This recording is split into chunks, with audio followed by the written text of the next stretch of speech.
Welcome to YOUCANIC. Today on YOUCANIC we have a 2011 Cadillac STS, and we're going to go over how you would open the trunk from the inside. So your trunk, you have three ways to get it to open, and there's the little push button to open the trunk is right here in the door at the very back of the driver's door, and so that's what you would push to unlock it from inside.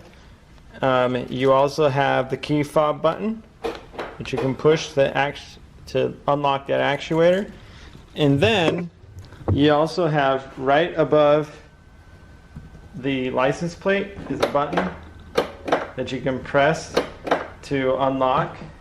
But if all three of those don't work, or whatever you got to do to get this trunk open, there's only your last resort that there is no manual option to open this trunk.